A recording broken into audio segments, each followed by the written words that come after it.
In the far future, humanity had reached the stars. They traveled across galaxies, built great stations in orbit of glowing planets, and formed alliances with many different species. One of these great stations was known as Orion 3, a shining hub of knowledge, diplomacy, and discovery. Here, scientists and ambassadors gathered from many worlds, hoping to learn, trade, and solve the mysteries of the universe together. Among the many officers who served on Orion 3, there was a man named Commander Ryan Hale. He was respected, calm, and efficient. Others admired him for his discipline and his steady decision-making. When problems arose, Ryan was the one who found solutions. Yet nobody truly knew him. He lived with quiet routines: wake, work, organize missions, review reports, sleep. His life was neat, structured, and controlled. But inside him was a quiet emptiness, like a room locked away with no light inside. Ryan did not speak about it to anyone. He did not know what caused it. He only knew that sometimes when he was alone, he felt as if he was missing something important, something he had never named, never found, and never understood. He believed that this was simply life, that some people were born with a space inside them that nothing could fill. But everything changed the day Alara arrived. The arrival Alara came from a world named Kavara, a planet known for peaceful culture, soft oceans, and floating cities. Her people looked similar to humans in many ways, but their eyes carried patterns of shifting light, like galaxies reflected in calm water. They were known to be gentle thinkers, deep feelers, and careful observers of emotion. However, something terrible had begun happening to her world. A strange cosmic phenomenon called the Silent Pulse had appeared. It was not a weapon. It was not an enemy ship. It was a wave, silent, invisible, and unstoppable. And wherever it passed, it erased emotional memory. The people who were touched by the pulse could still speak, walk, work, and breathe. But their hearts no longer remembered love, joy, fear, hope, loyalty, or attachment. They lived like shadows of themselves. Alara came to seek help. She stepped off her transport vessel, carrying nothing but a glowing data crystal, and the quiet determination of someone who had seen her world slowly fade. When she walked through the arrival gate, many looked at her with curiosity, but she did not react. Her mind was focused, her mission clear. Commander Ryan Hale was assigned to escort her. Their first meeting, Ryan greeted her in one of the meeting chambers. It was a calm room, shaped with clean glass and soft blue lights. A holographic star map floated above the center table, showing the galaxy's network of worlds and paths. Ryan spoke with his usual steady voice. "Welcome to Orion 3. I am Commander Hale. I will assist you during your stay." Alara studied his face for a long moment before answering. Her voice was soft but strong beneath the softness. "Thank you. I am Alara of Kavara. I came here because your people feel things with a strength we no longer remember. I believe you can help us save what we are losing." Ryan did not fully understand her meaning, but he nodded politely. "You seek scientific support?" Alara shook her head slowly. "No, I seek understanding. We need to learn how humans hold emotions so strongly, how you connect them to your memories. Because on my world, those connections are disappearing." Ryan listened. Something about her words stirred something inside him, like an old thought rising from deep water. He had always been controlled, calm, and silent. But something about Alara's sadness made him feel something stir, like his heart was responding before his mind understood why. Days of learning over the next several days. Ryan accompanied Alara across the station. They visited laboratories, archives, cultural centers, and memory research wings. They spoke to scientists, historians, and psychologists. Alara listened carefully, recording everything with deep patience. Ryan noticed something interesting about her. While she studied the science of memory and emotion, she paid even more attention to how people express those emotions. She watched how humans smiled at each other, how they laughed, how they comforted someone who was tired, how one person's sadness could make another's voice soften. She was documenting not just human knowledge, but the human heart. One evening, as the station entered its artificial night cycle, Ryan found Alara standing in the observatory deck, a large room with crystal windows that opened into endless stars. The galaxy outside glowed like a river of fireflies floating in darkness. Ryan stood beside her. "You have been learning a lot," he said quietly. Alara nodded. "I have learned facts. I have recorded structures of the human brain. I've studied cultural psychology. But that is not enough. "What are you missing?" he asked. She turned toward him, her galaxy-filled eyes reflecting starlight. "I am missing why you care about each other, why you remember with such emotion, why the idea of losing a memory hurts you. My people used to understand. But the silent pulse is taking that away. Once the memory of love fades, the meaning fades. Without meaning, we are only moving bodies." Ryan felt something inside him shift. He thought of his own quiet emptiness, the room inside him with no name. "I don't know why humans care so strongly either," he said honestly. "But we do.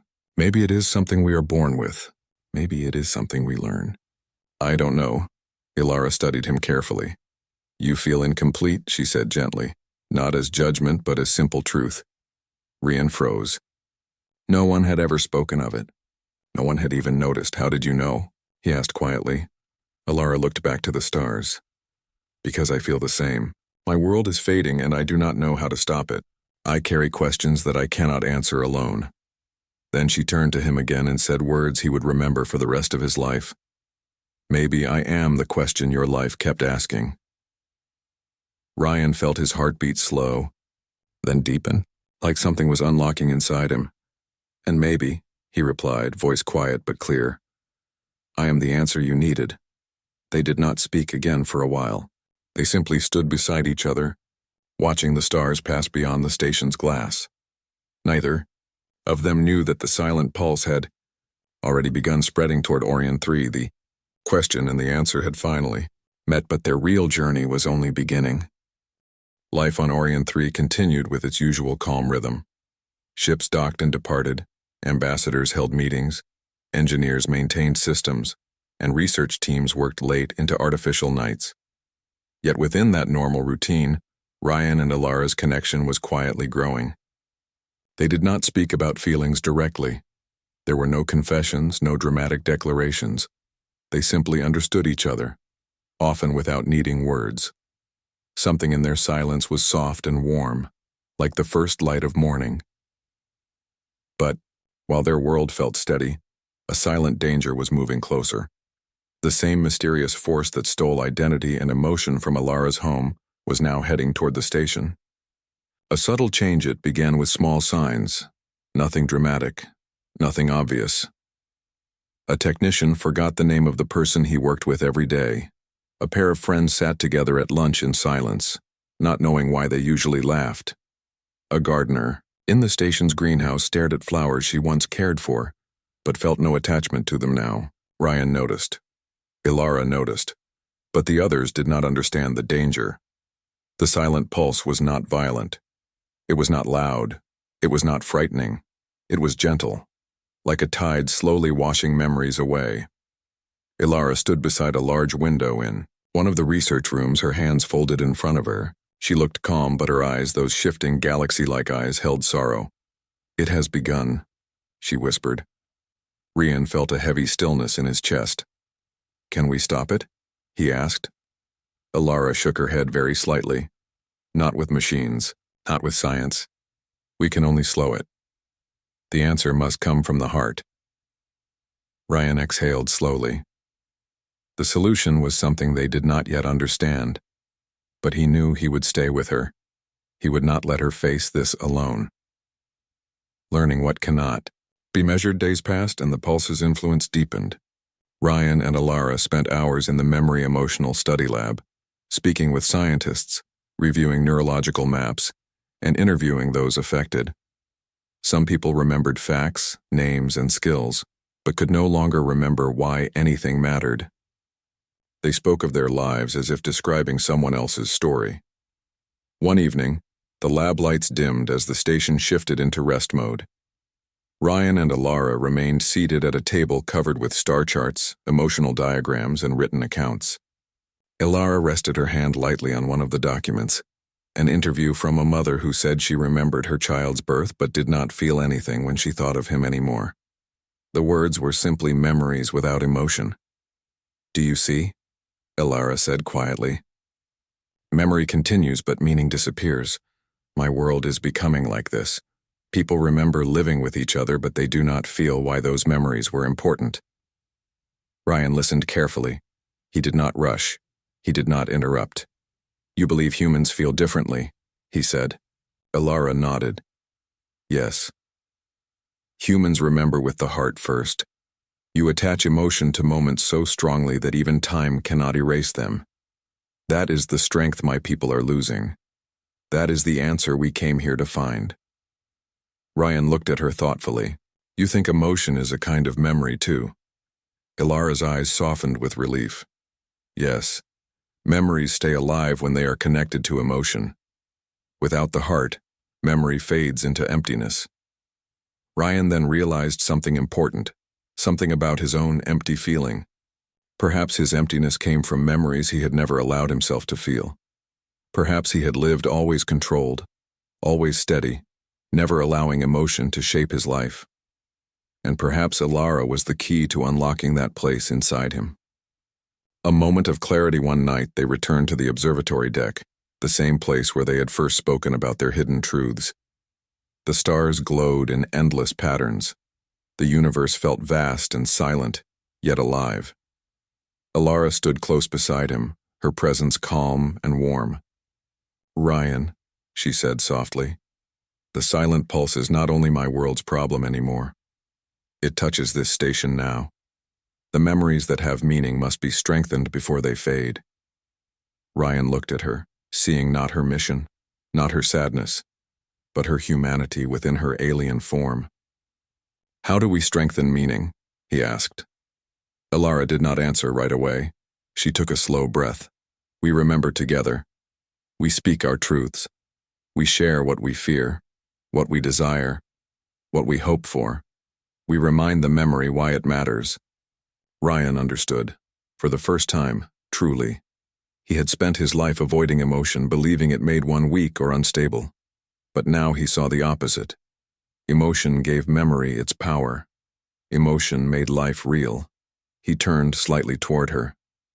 Ilara, he said softly, I think I understand something now. The emptiness I carried, it was the absence of meaning. Not because meaning was missing, but because I never allowed myself to feel it. Ilara's eyes shimmered like constellations reflecting water. You have been waiting, she whispered, for something to wake your heart. Yes, Ryan said. And you did. There was no dramatic touch, no romantic gesture, just understanding, deep, quiet, real. The silent pulse reaches. Orion 3. That same night, the pulse reached its first strong wave across the station. Lights flickered. Air systems paused for a moment, and many people in the station suddenly felt a distant emptiness, as if they had forgotten something important, but could not recall what it was. Ryan and Ilara rushed to the central hub, where scientists were monitoring the pulse's readings. The screen showed a slow but steady increase in its emotional nullifying effect. The station director stood before them, serious but composed. We will lose ourselves, she said simply, if we do not find a solution soon. Ilara stepped forward. The answer is not in machines or medicine, it is in meaning. The only way to resist the pulse is to strengthen emotional memory. Humans have something powerful, your bonds. You must remember what matters, feel it, hold it, pass it to others. Ryan stood beside her, strong, steady, determined, not just as an officer, but as someone whose heart had awakened. We do not fight this with force, he said. We fight it with connection. The others listened. Something inside them stirred. Not a dramatic awakening, but a soft one, like a candle being lit in a dark room. A new understanding, in the days that followed, Ryan and Ilara began guiding people in simple yet deeply meaningful ways, encouraging them to speak of memories they treasured, helping them describe what certain people meant to them, teaching them to feel before they explain. It spread slowly at first, then steadily, like warmth returning to cold spaces. The answer was not to resist the pulse with strength. The answer was to feel more strongly than the pulse could erase. And at the center of that effort was Ryan and Ilara, he who had lived with an unanswered question, she who had come searching for the answer. They were finding it together. But the next wave of the silent pulse was approaching, stronger than the first, and it would test everything they had learned. The silent pulse had grown stronger. Orion 3, once calm and orderly, now felt tension in the air. Crew members walked with hesitant steps. Conversations started and stopped mid-sentence. People who had always laughed freely now stared at each other in confusion, forgetting why they used to smile. The station seemed haunted not by a monster, but by its own fading memories. Ryan Hale stood in the observation deck beside Alara, both staring at the vast galaxy outside. The stars glittered, beautiful and eternal, yet even their light seemed fragile in the face of the invisible threat moving toward them. Alara's hands rested lightly on the table in front of them. She spoke softly, but her voice carried a sense of urgency. "We have slowed it, but the pulse will test us all soon. The next wave is strong, stronger than anything we've faced. If we fail, it will take more than memory. It will take identity." Ryan nodded. For the first time, he did not feel fear in the usual sense. He felt responsibility, and he knew exactly what he must do. "We face it together," he said. "Not with shields, not with weapons. We face it with our hearts, with connection, with everything that makes us human."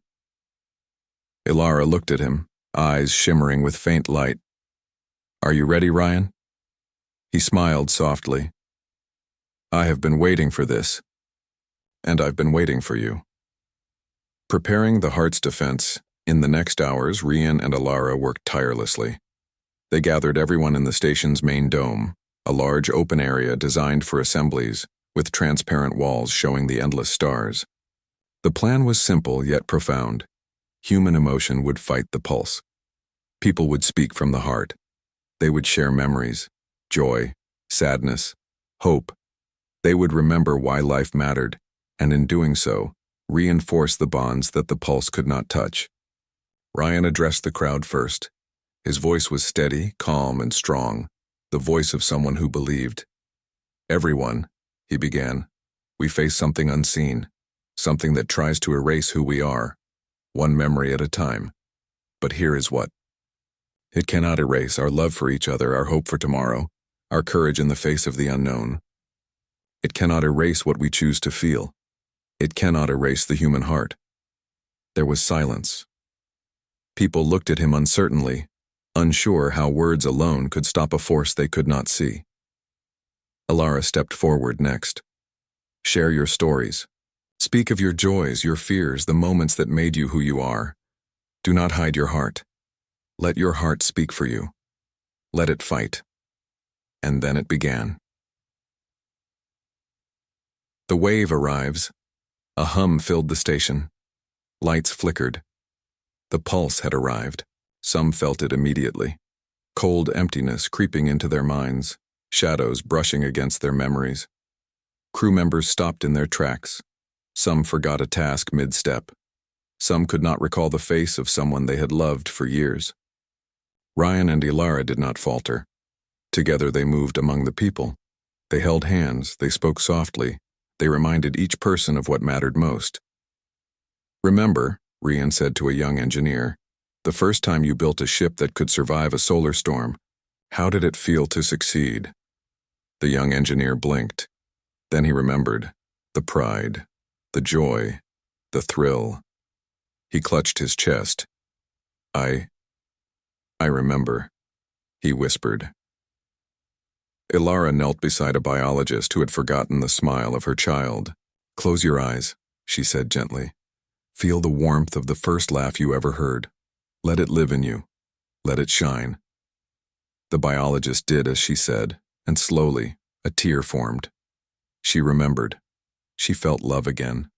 The pulse tried to push it away, but the human heart fought back. All across the station, similar moments happened. People shared, people remembered, people felt, and every memory strengthened the invisible shield around them. The pulse met resistance unlike anything it had ever encountered. The turning point even. As the station rallied, the pulse was not done. Its waves struck harder, reaching the deepest corners of the mind. Some people could not remember their names. Some could not recall how to smile. Some could not even remember why they were alive. Ilara felt her own memories trembling. She felt the pulse touching the edges of her identity. If it reached her fully, she would forget everything, her mission, her people, her purpose. Rian grabbed her hands. "Do not fight it alone," he said. "We fight together. You are not alone." She looked into his eyes, and for the first time, she truly saw him, not just as a commander, not just as a human, but as someone who had been waiting for the right moment to act. "And you," she whispered, "you are stronger than you know." Ryan smiled faintly. "We are stronger together." He held her hands and led her to the center of the dome. Around them, the people of the station had formed a circle, linking hands, speaking truths, sharing memories. The air was filled with quiet voices, laughter, tears, and the warmth of connection. And then Ryan did something unexpected. He began to speak, not to the crowd, not to the scientists, but to Ilara. "Do you remember?" he said softly. "The first time we spoke here? In this observatory, looking at the stars?" She nodded, eyes wide. "I do." "I told you I felt something missing," he said. "I never knew what it was until you arrived. You were the question my life kept asking, and now I see it clearly. You are the answer I needed." Ilara's eyes shimmered with tears. "Ryan." He squeezed her hands. "We are part of this. Not just the people here, but us. We will remember together. We will hold on to what matters." And in that simple, honest connection, the pulse met its greatest challenge. The human heart triumphs. The waves of the pulse pressed against them like cold, invisible winds. But every person in the dome had one thing the pulse could not erase: human emotion. People remembered what they had forgotten. They remembered friends, family, love, hope. They shared their memories out loud, reinforcing each other's minds. The pulse tried to pull, tried to wash them away, but the strength of shared humanity resisted. Ilara and Ryan moved through the circle, touching, guiding, and encouraging. The pulse's power weakened with every remembered word, every shared memory, every beating human heart. Finally, the pulse receded, slowly, almost imperceptibly. The station lights steadied. The hum of the pulse faded into silence. People wept. They laughed. They hugged, remembering why they mattered to each other. Ilara turned to Ryan. "We did it," she whispered. "No," he said, gently smiling. "You did it. Humanity did it. We only reminded everyone of what they already had inside." And in that moment, Ryan realized something deeper than any mission or achievement. He had found his missing piece. Ilara looked at him, eyes reflecting the stars outside. "And you," she said softly. "You were the answer I needed too." A new beginning after the pulse had passed. Orion 3 returned to its normal rhythm. Ships docked and departed, research continued, and life returned. But everything felt different now. People spoke openly of their memories and emotions. Bonds grew stronger. Connections deepened. Humanity had been tested, and it had triumphed, not through force, but through the power of the heart. Rian and Ilara continued to work together, not just as commander and scientist, but as partners in purpose. Their connection was quiet, unspoken at times, but deeper than anything either had ever experienced. They no longer carried emptiness inside. They carried understanding, hope, and each other. And as they stood once again in the observatory, looking out at the stars, Rian whispered, "Whatever comes next, we will face it together." Ilara nodded, her hand finding his. "Yes, together." The galaxy stretched endlessly before them, full of unknown challenges, new worlds, and mysteries to solve. But humanity had proven one truth. The human heart is stronger than any force, visible or invisible, that seeks to take it away. And in that victory, in that connection, Rian and Ilara found not only the salvation of a station and a people, but the answer to their own lives. The question had been asked, the answer had been found, and the stars shone brighter for it.